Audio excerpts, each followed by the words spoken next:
নমস্কার। আবার একবার আপনাদের সামনে।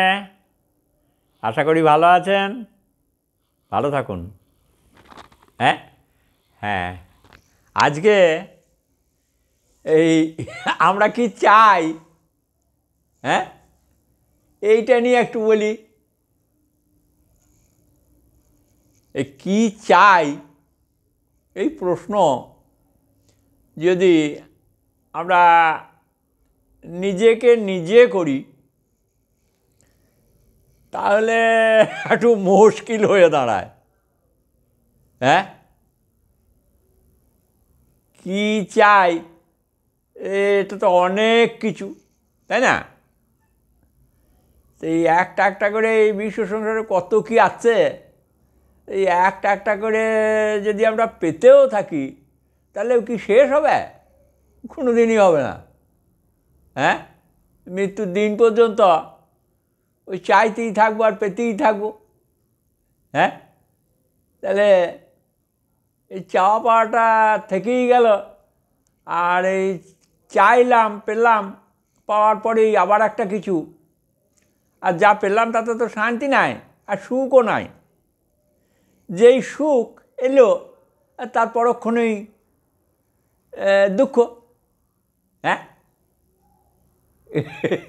কেমন ভালো করে বুঝে দেখুন।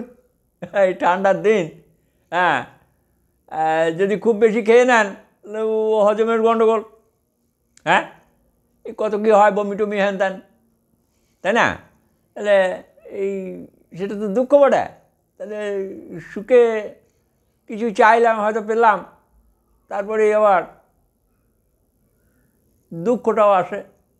হ্যাঁ, শীতকালের দিনে লেপ ঢাকা নিয়ে শুয়ে আছি, বেশ সুখেই রয়েছি মনে হচ্ছে, তারপরে যদি একবার উঠতে হচ্ছে তখন কত বড় দুঃখ, ঠান্ডা মাটিতে পা রাখা যাচ্ছে না। হ্যাঁ, এ কী জ্বালা। যাই হোক, এই সুখের পরেই দুঃখ, আবার সুখের খোঁজ, আবার সুখের খোঁজ করার পরে আবার দুঃখ, এই নিয়েই তো সারা জীবন চলছে। তাহলে খুব একটা ভালো বলে মনে হচ্ছে না, তাই না?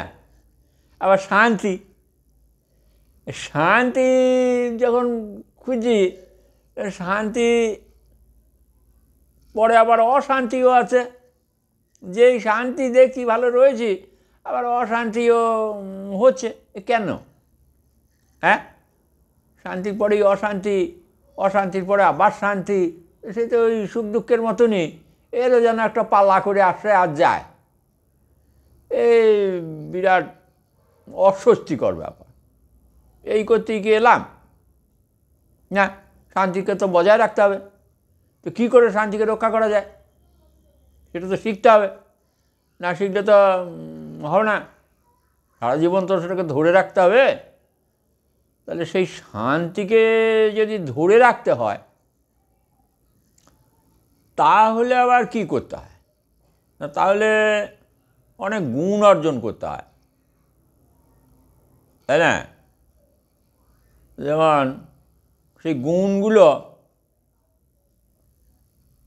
কেন করতে হয় না, আমাদের এই দেহ অভ্যন্তরে যেসব যন্ত্রপাতিগুলো রয়েছে, যেমন মুখ, কান, চোখ, জিহ্বা, হ্যাঁ, এরা সব নিজের নিজের খেয়ালে চলে। মুখ ভালো মন্দ খেতে চায়, হ্যাঁ, কান এই আবল তাবল নানা রকম কথা শুনতে চায়, হ্যাঁ, নিন্দা বান্দা এগুলো শুনতে চায় কিন্তু কান। আবার জিহ্বা, সে তো কোনো লোভনীয় জিনিস দেখলি তার তো জল চলে আসে। এ বিরাট ঝঞ্ঝট এদেরকে নিয়ে। আর মনের কথা বলবেন, মন তো উড়ো উড়ো, একবার এইখানে একবার ওইখানে একবার সেইখানে, এই দিনটা যাতায়াত করছেই করছে। হ্যাঁ, হ্যাঁ, এইগুলোকে একটু সংযত করতে হবে। তাহলে সংযত কী করে হবে? সংযমী হতে হবে। সেটা তো আবার শিখতে হবে কেমন করে হয় না। সেইগুলো শিখতে গেলে একটু জায়গা মতন যেতে হবে যেখানে শেখা যায়। আর এছাড়াও আরও অনেক গুণ আছে যেগুলো শিখতে হবে সেটা হচ্ছে নিজেকে একটু ত্যাগী হতে হবে। হ্যাঁ, ত্যাগ না করলে এই ভোগ লালসা তো বেড়েই থাকবে। তাহলে ত্যাগের প্রয়োজন আছে। হ্যাঁ, এটা ভগবান শ্রীকৃষ্ণ এই কথা বলেছেন যে আমি এই সারা বিশ্ব সংসারে যা খুঁজবো তাই আমি পেতে পারি, কিন্তু আমি তা সব গ্রহণ করি না বা আমি নিই না। এটা খুব ভালো কথা। সবই যদি আমি পেতে ইচ্ছা করি, সবই যদি নিতে ইচ্ছা করি, হ্যাঁ, তাহলে পরে তো এই জিনিসের কোনো অভাব আছে কি? কত কী রয়েছে, কত রকম।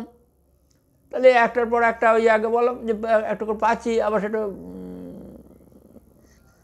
পরে আবার একটা কিছু, এরকম করে বারবার। হ্যাঁ, একটু ত্যাগী হতে হবে। আর তারপরে একটু বিশ্বাসী হতে হবে নিজেকে, নাকি? বিশ্বাসী হতে হবে মানে বিশ্বাসটা নিজের মধ্যে থাকতে হবে। সেই বিশ্বাসীটা কী বিশ্বাস? না আত্মবিশ্বাস। হ্যাঁ, তাহলে আত্মবিশ্বাস যদি না থাকে তাহলে পরে আপনার ওই ভয় আসবে, ঘৃণা আসবে, লজ্জা আসবে। তারপরে আত্মবিশ্বাস না থাকলে পরে কোনো কাজ করব, হ্যাঁ, বা সেটাতে সাফল্য আসবে কি না, বা কাজ করতে করতে যদি আত্মবিশ্বাস না হয় তা সামান্য বাধাতেই আটকে যাবেন বা পিছিয়ে আসতে হবে আত্মবিশ্বাস না থাকলে। তাহলে আত্মবিশ্বাসী হতে হবে।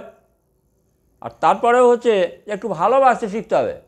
হ্যাঁ, ভালোবাসা না থাকলে এ সংসারে হবে না। প্রেম চাই। যদি ভালোবাসা না থাকে তাহলে তো আপনার কাছে সব জিনিসই তুচ্ছ হয়ে যাবে। হ্যাঁ, ভালোবাসতে হবে, হ্যাঁ, দৃষ্টির হতে হবে। আর না হলে হবে না, ধৈর্যও চাই। তবে এটাও ঠিক যে ওই আপনার ওই বা আমাদের এই একটুখানি কলসি তো একটু ভরার জন্য বেশি কিছু দরকার নাই। হ্যাঁ, এর জন্য যে ওই সমুদ্রে যেতে হবে কলসিটা ভর্তি করতে তা নয়। হ্যাঁ, বা বড় কোনো নদী নালায় যেতে হবে তাও নয়। এমন একটা ভালো জায়গায় দাঁড়ান ওই যেখানে ঝড়নাতে ভরে যাবে। হ্যাঁ, তা একটু ভালো জায়গায় দাঁড়াতে পারলে সেখানেই সব মিলে যাবে। হ্যাঁ, হ্যাঁ, সব মিলে যাবে। এবং সেটা কি, সেটাকে জানতে হবে। তার জন্যই বলি এই গুরু বাড়িতে না গেলে না ও হয় না। কোনটা জানলে সবটা জানা যায়। হ্যাঁ, কোনটাকে চিনলে সবটাকে চেনা যায়। আর কি পেলে আর কিছু পাওয়ার দরকার হয় না, সেইটা পেতে হবে। হ্যাঁ, হ্যাঁ,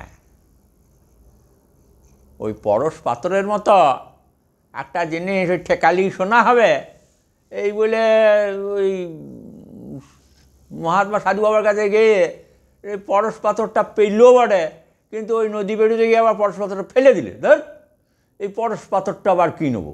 হ্যাঁ, তা আমাকে যে পরশ পাথরটা দিয়ে দিলে তার কাছে তো পরশ পাথরটা কত ছোট। হ্যাঁ, তো সে কী এমন পেয়েছে যে ওইখানে আমাকে ওটা দান করে দিলে? খুব ভালো করে বোঝার কথা। হ্যাঁ, তো সেইটা পেতে হবে। নিয়ে ওই পরশ পাথরটা ফেলে দিয়ে ছুটতে ছুটতে আবার সেই সাধু বাবার কাছে গেল, গিয়ে বলে যে আপনি এমন কি পেয়েছেন যে সেইটা আমাকে দেন, আমি আরও পরশ পাথর চাই না। হ্যাঁ, তা কথাটা হচ্ছে এইরকম যে এমন একটা কিছুকে জানতে হবে, চিনতে হবে, বুঝতে হবে এবং পেতে হবে এবং নিজেকে পরিপূর্ণ করতে হবে। আমরা চাই পরিপূর্ণতা লাভ। হ্যাঁ, তাই পরিপূর্ণতা লাভের জন্যে কোথায় গেলে পরিপূর্ণতা লাভ হবে সেটা একটু চিন্তা ভাবনা করুন। ধীর স্থিরভাবে একা হৃদয়ঙ্গম করুন। কোথায় গেলে আমার সব পাওয়া হবে, আর কিছু দরকার হবে না, ঠিক সেই জায়গায় যান। হ্যাঁ, সেখানে দেখবেন আপনি বিফল হবেন না। আপনি এক পা বাড়ান, দেখবেন যিনি আপনাকে সব জানিয়ে দেবেন, বুঝিয়ে দেবেন, তিনি কিন্তু 10 পা এগিয়ে চলে আসবেন। ঈশ্বর এত সহায় আমাদের, ঈশ্বর বহম মহম বয়ে বয়ে দেয়, ভক্তের মনোবাসনা পূর্ণ করেন তিনি। ভক্তের কখনো অভাব থাকে না, শুধু অভাব থাকে ভক্ত হয়েও ঈশ্বরকে ভালোবাসার। ওই ভালোবাসার অভাবে সব অভাবগুলো এসে জোটে। ভালোবাসতে শিখলে আর অভাব থাকে না। একটু ভালো করে আমার কথাটা শুনুন, হ্যাঁ, এবং শুনবেন, একটু বুঝবেন, ভালোবাসতে শিখুন, দেখবেন। আর ওই যা যা বললাম, একটু সংযম, একটু ত্যাগ, এইগুলো মানে সামান্য একটুকু পেট এইটো ভরাবার জন্য আবার অত কিছু দরকার হয় না। হ্যাঁ, ভালো করে একটু বুঝুন, লেগে পড়ুন, আর দেরি করেন না। কারণ আমাদের দেশে, এই আধ্যাত্মিক প্রবণতার দেশে অভাব থাকবে কোনো কিছুর, এটা মানা যায়? হ্যাঁ, এটা মানতে পারি না। এত আমরা যে জানি, তাতেও আমাদের এত অভাব কেন থাকবে? কিসের দরকার, কি প্রয়োজন? সব আছে আমাদের। হ্যাঁ, বিদেশ থেকে লোক ছুটে আসে আমাদের কাছে কিছু জানার জন্যে, কিছু শেখার জন্যে, কিছু বোঝার জন্যে। হ্যাঁ, ভারতবাসীকে যেতে হয় না। একটু বুঝে দেখুন, তাহলে আমাদের অভাবটা কোথায়? আমাদের অভাব নাই আসলে। হ্যাঁ, মনের অভাব নিয়ে উল্টোপাল্টা কিছু ভেবে নিজেকে দুঃখী করেন না। আপনি সবল, আপনি সুস্থ, আপনি ধীর, আপনি স্থির। হ্যাঁ, আপনি অনেক বড় মাপের। একটু চিন্তা করে দেখুন, আপনার মধ্যে সব আছে কি নেই আপনার? আপনি ভালোবাসতে পারেন না? নিশ্চয়ই পারেন, তা নাহলে আপনি সংসারে আছেন কি করে? হ্যাঁ, আপনি যদি খারাপ মানুষ, তাহলে আপনি সংসারে রয়েছেন কি করে? এই জগতের যে মানুষজন রয়েছে তাদের সঙ্গে মেলামেশা করছেন কি করে? আমার সঙ্গে আপনার ভালোবাসা না থাকলো, কিন্তু কারোর সঙ্গে না কারোর সঙ্গে তো রয়েছে, তাহলে আপনার মধ্যে ভালোবাসাটা তো রয়েছে। হ্যাঁ, আপনার কাছে সব আছে, আপনার কাছে নেই এরকম কোনো জিনিস নেই, সব আছে। আমি বলছি সব আছে। আপনারা নিজেকে একটু নিজে ভাবুন, আর আপনার সব আছে এই বিশ্বাসে আপনি বিশ্বাসী হন। আপনি পারবেন না এমন কি কাজ আছে? হ্যাঁ, এমন কোনো কাজ নেই যে আপনি পারবেন না, আপনি সব পারবেন। অধ্যাত্মবোধ আছে আপনার, আপনি একটা উজ্জ্বল নক্ষত্র। ভাববেন না আমি উল্টোপাল্টা কিছু বলছি, আর কোনো কিছুর আশায় বলছি তা নয়। আশা আমার এইটা, আপনারা সুন্দর হন, আপনারা ভালো হন, আপনাদের অধ্যাত্ম বোধ জাগুক, আপনারা জগৎটাকে চিনুন, সমস্তটাকে জেনে, হ্যাঁ, ভালোবেসে নিজে পরিপূর্ণতা লাভ করুন। তাহলে দেখবেন আপনিই বলবেন আর আমার কিছু প্রয়োজন নেই, আমি সব পেয়েছি। তা সেই সব পেয়েছি জায়গায় আপনাকে যেতে হবে। একটু যান, হ্যাঁ, তাহলেই হবে। নমস্কার, ভালো থাকবেন। যদি প্রতিবেদনটা ভালো লেগে থাকে, আর আমি কি বলতে চাইলাম একটু বুঝে নেবেন, তারপর সাবস্ক্রাইব করবেন। আমি জানতে চাই যে আপনারা ঠিক বুঝতে পারলেন কি না। ওই যে কিছু লিখে দেন, ওতে আমি একটু বুঝে যাই, ছেলেগুলো বলে। হ্যাঁ, ভালো থাকুন, নমস্কার।